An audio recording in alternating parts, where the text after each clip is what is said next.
साथियों, आप सबको मेरा नमस्कार। साल 2026 का आरंभ आपके जीवन में नई खुशियों का आरंभ कर रहा है। इसके साथ ही जब बसंत पंचमी कल ही गई है, तो आपके जीवन में भी ये नई वसंत का आरंभ हो रहा है। आपको ये समय संविधान के प्रति अपने दायित्वों से भी जोड़ रहा है। संयोग से इस समय देश में गणतंत्र का महापर्व चल रहा है। कल 23 जनवरी को हमने नेताजी सुभाष की जयंती पर पराक्रम दिवस मनाया और अब कल 25 जनवरी को राष्ट्रीय मतदाता दिवस है। फिर उसके बाद 26 जनवरी को गणतंत्र दिवस है। आज का दिन भी विशेष है। आज के ही दिन हमारे संविधान ने जन गण मन को राष्ट्रीय गान और वंदे मातरम को राष्ट्रीय गीत के रूप में अपनाया था। आज के इस महत्वपूर्ण दिन देश के 61,000 से ज्यादा नौजवान जीवन की नई शुरुआत कर रहे हैं। आज आप सबको सरकारी सेवाओं के नियुक्ति पत्र मिल रहे हैं। ये एक तरह से नेशन बिल्डिंग का इनविटेशन लेटर है। ये विकसित भारत के निर्माण को गति देने का संकल्प पत्र है। आप में बहुत सारे साथी देश की सुरक्षा को मजबूत करेंगे, हमारे एजुकेशन और हेल्थ केयर इकोसिस्टम को और सशक्त करेंगे। कई साथी वित्तीय सेवाओं और एनर्जी सिक्योरिटी को मजबूती देंगे, तो कई युवा हमारी सरकारी कंपनियों की ग्रोथ में महत्वपूर्ण भूमिका निभाएंगे। मैं आप सभी युवाओं को बहुत बहुत बधाई और शुभकामनाएं देता हूं। साथियों, युवाओं को कौशल से जोड़ना और उन्हें रोजगार, स्वरोजगार के अवसर देना, ये हमारी सरकार की प्राथमिकता रही है। सरकारी भर्तियों को भी कैसे मिशन मोड पर किया जाए, इसके लिए रोजगार मेले की शुरुआत की गई थी। बीते वर्षों में रोजगार मेला एक इंस्टीट्यूशन बन गया है। इसके जरिए लाखों युवाओं को सरकार के अलग अलग विभागों में नियुक्ति पत्र मिल चुके हैं। इसी मिशन का और विस्तार करते हुए आज देश के 40 से अधिक स्थानों पर ये रोजगार मेला चल रहा है। इन सभी स्थानों पर मौजूद युवाओं का मैं विशेष तौर पर अभिनंदन करता हूं। साथियों, आज भारत दुनिया के सबसे युवा देशों में से एक है। हमारी सरकार का निरंतर प्रयास है कि भारत की युवा शक्ति के लिए देश दुनिया में नए नए अवसर बने। आज भारत सरकार अनेक देशों से ट्रेड और मोबिलिटी एग्रीमेंट कर रही है। ये ट्रेड एग्रीमेंट भारत के युवाओं के लिए अनेकों नए अवसर लेकर आ रहे हैं।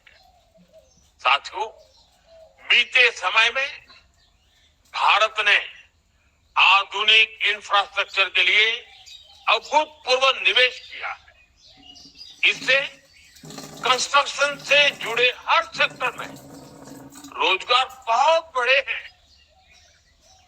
भारत के स्टार्टअप इकोसिस्टम का दायरा भी तेज गति से आगे बढ़ रहा है। आज देश में करीब 2 लाख रजिस्टर्ड स्टार्टअप हैं। इनमें 21 लाख से ज्यादा युवा काम कर रहे हैं। इसी प्रकार डिजिटल इंडिया ने एक नई इकोनॉमी को विस्तार दिया है। एनिमेशन, डिजिटल मीडिया, ऐसे अनेक क्षेत्रों में भारत की क्रिएटर इकोनॉमी बहुत तेज गति से ग्रो कर रही है। इसमें भी युवाओं को नई नई अपॉर्चुनिटीज मिल रही है। मेरे युवा साथियों, आज भारत पर जिस तरह दुनिया का भरोसा बढ़ रहा है, वो भी युवाओं के लिए अनेक नई संभावनाएं बना रहा है। भारत दुनिया की एकमात्र बड़ी इकोनॉमी है जिसने एक दशक में जीडीपी को डबल किया है। आज दुनिया के 100 से अधिक देश भारत में एफडीआई के जरिए निवेश कर रहे हैं। वर्ष 2014 से पहले के 10 वर्षों की तुलना में भारत में 2.5 गुना से अधिक एफडीआई आया है।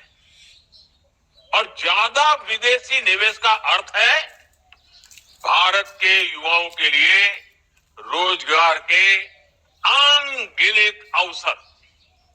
साथियों, आज भारत एक बड़ी मैन्युफैक्चरिंग पावर बनता जा रहा है। इलेक्ट्रॉनिक्स, दवाएं और वैक्सीन, डिफेंस, ऑटो, ऐसे अनेक सेक्टर्स में भारत के प्रोडक्शन और एक्सपोर्ट दोनों में अभूतपूर्व वृद्धि हो रही है।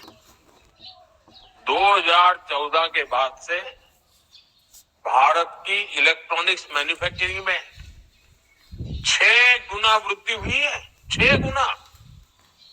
आज ये 11 लाख करोड़ रुपए से अधिक की इंडस्ट्री है। हमारा इलेक्ट्रॉनिक्स एक्सपोर्ट भी 4 लाख करोड़ रुपए को पार कर चुका है।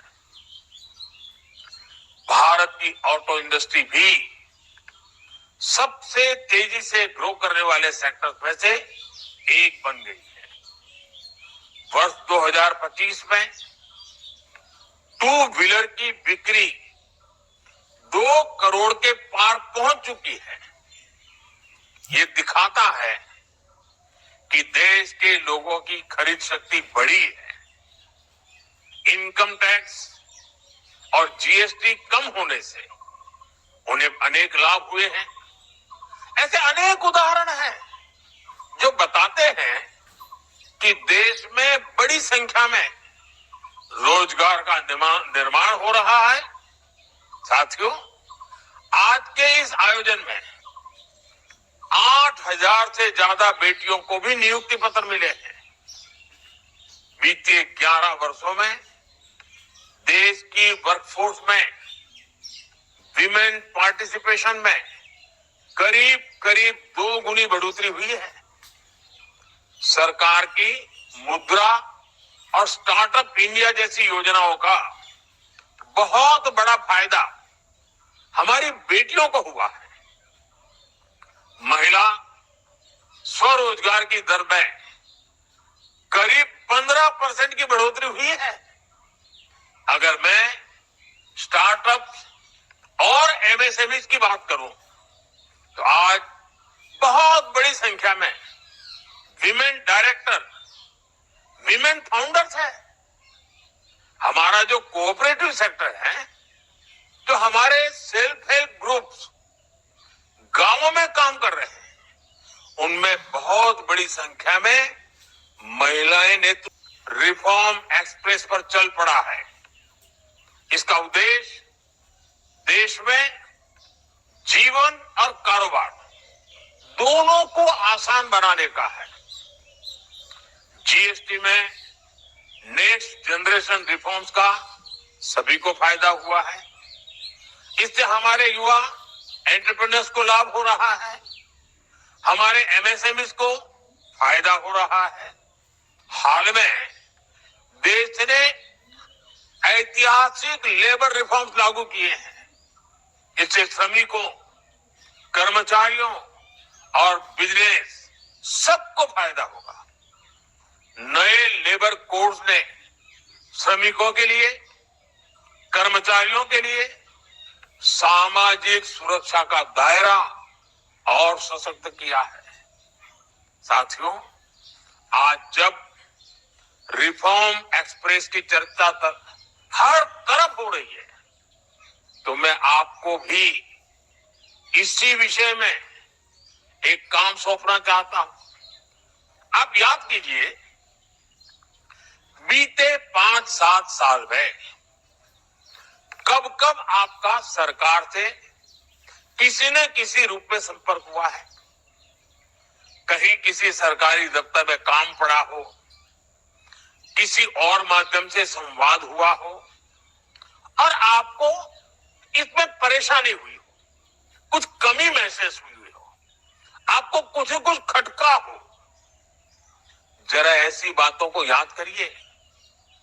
अब आपको तय करना है कि जिन बातों ने आपको परेशान किया, कभी आपके माता पिता को परेशान किया, कभी आपके यार दोस्तों को परेशान किया, और वो जो आपको अखरता था, बुरा लगता था, गुस्सा आता था, अब वो कठिनाइयां आपके अपने कार्यकाल में आप दूसरे नागरिकों को नहीं होने देंगे। आपको भी सरकार का हिस्सा होने के नाते अपने स्तर पर छोटे छोटे रिफॉर्म करने होंगे। इस अप्रोच को लेकर के आपको आगे बढ़ना है, ताकि ज्यादा से ज्यादा लोगों का भला हो। Ease of living, ease of doing business, इसको ताकत देने का काम जितना नीति से होता है, उससे ज्यादा स्थानीय स्तर पर काम करने वाले सरकारी कर्मचारी की नीयत से होता है। आपको एक और बात याद रखनी है। तेजी से बदलती टेक्नोलॉजी के इस दौर में देश की जरूरतें और प्राथमिकताएं भी तेजी से बदल रही है। इस तेज बदलाव के साथ आपको खुद को भी अपग्रेड करते रहना है। आप आई गॉड कर्मयोगी जैसे प्लेटफॉर्म का जरूर सदुपयोग करें। मुझे खुशी है कि इतने कम समय में करीब 1.5 करोड़ सरकारी कर्मचारी आई गॉड के इस प्लेटफॉर्म से जुड़कर खुद को नए सिरे से ट्रेन कर रहे हैं, एम्पावर कर रहे हैं। साथियों, चाहे प्रधानमंत्री हो या सरकार का छोटा सा सेवक, हम सब सेवक हैं और हम सबका एक मंत्र समान है। उसमें न कोई ऊपर है, न कोई दाएं बाएं है। और हम सब के लिए, मेरे लिए भी और आपके लिए भी, वो मंत्र कौन सा है? नागरिक देवो भव। नागरिक देवो भव के मंत्र के साथ हमें काम करना है। आप भी करते रहिए। एक बार फिर आपके जीवन में ये जो नई वसंत आई है, ये नया जीवन का युग शुरू हो रहा है और आप ही के माध्यम से 2047 में